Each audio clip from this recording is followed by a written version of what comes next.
आखिर कैसे पुरुष महिला में बदल जाते हैं? कैसे जन्म से पुरुष के रूप में पैदा होने वाला शख्स सिर्फ एक सर्जरी के बाद महिला की तरह चाल ढाल और शारीरिक आकार पा लेता है? और दोस्तों, ये तो आप भी जानते हैं कि हम टेक्नोलॉजी के उस दौर में जी रहे हैं जहाँ सब कुछ होना मुमकिन है।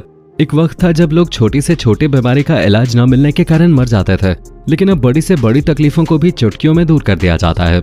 लेकिन जब बात जेंडर चेंज सर्जरी की आती है तो ये लोगों के लिए अभी भी किसी रहस्य से कम नहीं है। जहां लोगों ने इसके बारे में सुना तो है, पर कोई ये नहीं जानता कि आखिर ये सर्जरी होती कैसे है और इस पूरी सर्जरी में कितना खर्चा आता है। इसलिए आज के इस वीडियो में हम आपको जेंडर चेंज सर्जरी के बारे में बताने वाले हैं। बस हमारे साथ अंत तक बने रहें। सबसे पहला सवाल तो ये आता है कि आखिर सेक्स चेंज क्या होता है? तो दोस्तों, इसका सीधा सा जवाब है कि जब कोई व्यक्ति किसी जेंडर के साथ पैदा होता है लेकिन वो उस जेंडर के साथ कंफर्टेबल महसूस नहीं करता, तो ऐसे में वो अपना जेंडर बदलवा लेता है। यानी कि अगर कोई पुरुष के तौर पे पैदा हुआ है लेकिन उसे महिलाओं की तरह जिंदगी जीनी है, तो इस सर्जरी की मदद से वो अपने आप को महिला में बदल सकता है।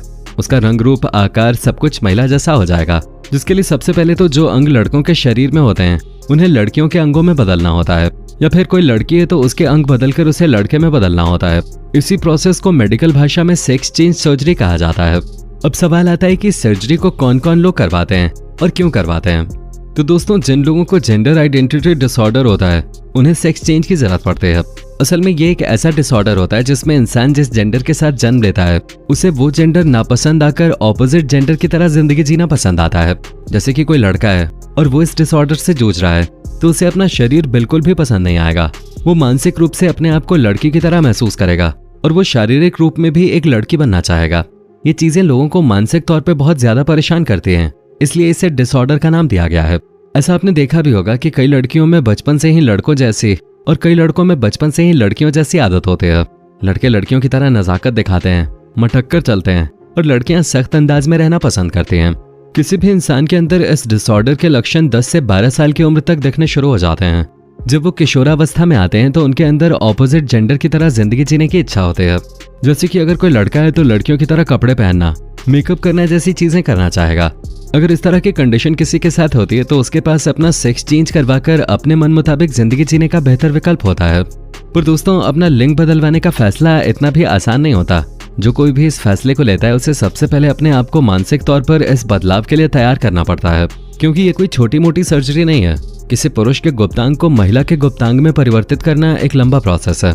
सर्जरी से पहले इस बात की पुष्टि होनी बहुत जरूरी है कि उस शख्स को जेंडर आइडेंटिटी डिसऑर्डर है या फिर नहीं, और ऐसा पता करने के लिए मरीज को साइकियाट्रिस्ट के पास भेजा जाता है, जो उस इंसान को समझाते हैं कि तुम्हारा शरीर बिल्कुल परफेक्ट है, तुम्हें अपना जेंडर चेंज करवाने की जरूरत नहीं है। डॉक्टर सबसे पहले तो अपना जेंडर चेंज करवाने की सलाह नहीं देते, लेकिन अगर कोई इंसान डॉक्टर को इस बात के लिए कन्विंस कर लेता है कि वो अपने इस जेंडर के साथ बिल्कुल भी खुश नहीं है और वो अपने शरीर में आने वाले बदलाव के बाद एक सुकून भरी जिंदगी जिएगा, उसके बाद ही डॉक्टर सर्जरी के लिए हामी भरते हैं। जिसके बाद मरीज को हार्मोनल थेरेपी दी जाती है, यानी कि उसे अपने शरीर में होने वाले बदलाव के लिए जिन हार्मोन्स की जरूरत है वो दवा और इंजेक्शन के जरिए उसके शरीर में पहुंचाया जाता है। ये पूरी थेरेपी 18 महीनों तक चलती है और थेरेपी के 2-3 डोज के बाद ही असर दिखना शुरू हो जाता है। अपना मनचाहा हार्मोन मिलने के बाद लोग अच्छा महसूस करने लगते हैं, उनका मिजाज अच्छा होने लगता है और फिर पूरे 18 महीने बाद सर्जरी का नंबर आता है। सर्जरी कराने वाले की उम्र कम से कम 20 साल होनी चाहिए, और अगर कोई इससे कम उम्र का है तो सर्जरी के लिए माता पिता की सहमति बहुत जरूरी है। पूरी सहमति के बाद अब मरीज को ऑपरेशन थिएटर में ले जाया जाता है, जहां सबसे पहले मरीज को ऑपरेशन टेबल पे लिटा दिया जाता है, जिसके बाद उसके दोनों पैरों को दोनों तरफ खोलकर ऑपरेट करने की जगह बनाई जाती है। जैसे कि अगर कोई पुरुष है तो शुरुआत में ही उसके अंडाशय यानी कि टेस्टिकल्स की थैली में एक बड़ा सा कट लगाकर टेस्टिकल्स को बाहर निकाल लिया जाता है। इसके बाद अगला बड़ा कट लिंग पर लगाया जाता है। लिंग पर लंबाई में ऊपर से नीचे की ओर कट लगाया जाता है और फिर ऊपर की चमड़ी को नीचे की ओर धकेल दिया जाता है। अब लिंग के अंदर मौजूद 3 तरह की नसों को अलग किया जाता है। डोर्सल नर्व्स जो कि लिंग का एहसास दिलाते हैं, ग्लैंड जो पीनिस के सबसे ऊपर का हिस्सा होता है, और यूरेथ्रा जहां से पेशाब करने का सुराग होता है। इन तीनों को अलग कर दिया जाता है। अलग करते हुए इस कट को काफी गहराई तक लगाया जाता है। इनको भीतर से काटने के दौरान गुप्तांग में उसी हिस्से को छोड़ा जाता है जहां से पेशाब रिलीज हो सके। बाकी के हिस्से को काटकर शरीर से अलग कर दिया जाता है। फिर पेनिस का वो हिस्सा जिसे धकेल कर बैठाया गया होता है उसे उल्टे मोड़कर आगे की तरफ लाया जाता है और पेशाब वाली नली के साथ जोड़ा जाता है। वहीं ऊपर की ओर बची चमड़ी पे योनि बनाई जाती है जिसमें छेद बनाए जाते हैं और नीचे हालिया जोड़े गए हिस्से में से ऐसे जोड़ दिया जाता है कि वो योनि यानी कि वजाइना बन जाए। आखिर में सर्जन कटे हुए टेस्टिकल्स की थैली को इस तरह हाल ही में बनाई गई योनि से जोड़ देते हैं कि वो पूरी तरह से योनि बन जाए। तो दोस्तों, इस पूरे प्रोसेस के बाद एक लड़के को सर्जरी की मदद से लड़की में बदल दिया जाता है। आपको बता दें कि इस ऑपरेशन के बाद भी चीजें एकाएक नहीं बदलती हैं, बल्कि 1 साल तक लगातार हार्मोनल थेरेपी जारी रहती है। कई बार तो कुछ लोगों को पूरी जिंदगी हार्मोनल थेरेपी की जरूरत पड़ती है, और ऐसा खास करके तब होता है जब महिलाएं अपना जेंडर चेंज करवाकर पुरुष में बदल जाते हैं। दोस्तों, अगर देखा जाए तो महिला से पुरुष बनने के मुकाबले पुरुष से महिला बनना ज्यादा आसान होता है। अगर कोई पुरुष से महिला बनता है तो उसके शरीर के अंगों से ही सर्जरी के जरिए महिलाओं के अंग बना दिए जाते हैं, जिन्हें बनाने में करीब 4 घंटे का समय लगता है। वहीं ब्रेस्ट के लिए अलग से 2 घंटे का ऑपरेशन होता है, और ये दोनों ऑपरेशन 3 से 4 महीने के अंतराल में किए जाते हैं।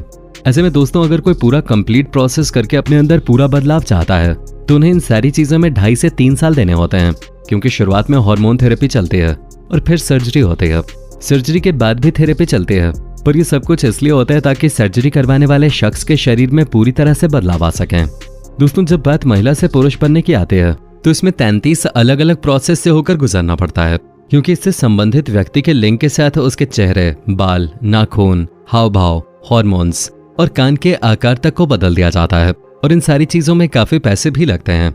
यही वजह है कि अधिकतर लोग इन सारे प्रोसेसेस को करवाने के बजाय उनमें से जो जरूरी चीजें हैं उन्हें ही करवाते हैं, क्योंकि दोस्तों, जेंडर चेंज का जो ऑपरेशन होता है उसमें लगभग 10 से 20 लाख का खर्च आता है, जो कि प्रोसेस और थेरेपी के हिसाब से और भी ज्यादा बढ़ सकता है। और अगर आप भारत में हैं तो ये चीजें और भी ज्यादा महंगी हो जाती हैं, क्योंकि भारत में सेक्स चेंज की जो सर्जरी होती है वो मेडिकल इंश्योरेंस में कवर नहीं की जाती। हालांकि हमारे समाज में ऐसे बहुत से लोग हैं जो ये सोचते हैं कि ऐसी सर्जरी कराने के बाद शरीर खराब हो जाता है, उसकी जिंदगी खराब हो जाती है। तो दोस्तों, ऐसा नहीं है। इस सर्जरी को कराने के बाद लोग अपनी नॉर्मल जिंदगी में वापस आ जाते हैं, और ऑपरेशन के बाद लोगों की सेक्स लाइफ भी नॉर्मल ही होती है। बस दिक्कत ये है कि किसी ने पुरुष से महिला का शरीर धारण किया है तो महिला होने के बावजूद मां नहीं बन सकता, क्योंकि उसके अंदर नेचुरली वो चीजें नहीं होती जो एक मां बनने के लिए जरूरी होते हैं।